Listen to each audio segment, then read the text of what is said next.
She was still that kid who loved pasta. Finally, Frank asked about his concerns. Why did his children tell their mother everything but never confide in him? Lucy gave Frank an answer. It was because Frank expected his children to succeed. He always talked to them about his sacrifices and expectations, but never truly listened to their hearts. Their deceased mother, however, was better at listening and understanding. His daughter's words hurt Frank a bit. Deep down, he'd already vaguely known this answer, but when the truth came so directly from his child's mouth, it still stung. The next day, Frank's journey came to an end. This time Frank chose to fly because his medication was running low. Before leaving, he didn't ask that question about happiness again, because after seeing these children, his heart already had the answer. Lucy silently watched her father's departing figure, her expression gradually shifting from gentle to sad. Frank just waved at her without looking back. According to his original plan, he could make it home before his medication ran out. But during the flight, they unexpectedly encountered thunderstorms. The planes turbulences slowly triggered Franks old condition. He tried to endure the discomfort and get to the bathroom to splash cold water on his face to stay alert, but gradually fell unconscious. When Frank opened his eyes, he found himself lying in a hospital bed, with those children who never had time to gather all around him.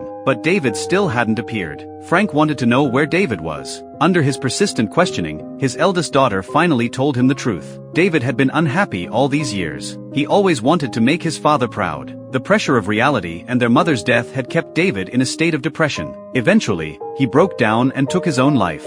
This truth hit Frank like a truck. He simply couldn't accept this reality. Late at night, Frank woke from his sleep, and finally realized that as long as his children were truly happy, that was enough. After being discharged, Frank received David's belongings. He found the letter he'd left for his children. All 4 letters had the same content, a Christmas invitation. Since they'd missed Thanksgiving, they should gather for Christmas. There was also a photo inside. Frank then embarked on a journey to New York, coming to that art gallery, wanting to buy his son's painting. But the clerk told him the painting had already been sold. Frank left disappointed. At that moment, the clerk chased after him, guessing Frank's identity from his surname. The clerk found another of David's works in the warehouse. David had told the clerk this was the painting he was most satisfied with, something he considered priceless. When this painting was slowly revealed, Frank's eyes filled with tears. His heart was in turmoil, emotions surging like a tide. The scene in the painting was just a row of ordinary electrical wires. But for Frank, this painting meant everything. Those simple wires were David's deep understanding and expression of his mountain-like love for his father. Another Christmas came around. But this time, Frank didn't demand that his children must come home like in previous years. Yet when he was decorating the house, he was joined by the laughter of 2 family members. He made turkey with his daughters and poured wine with his son. This holiday really felt different. No explanation can replace the original film. This movie is called Everybody's Fine.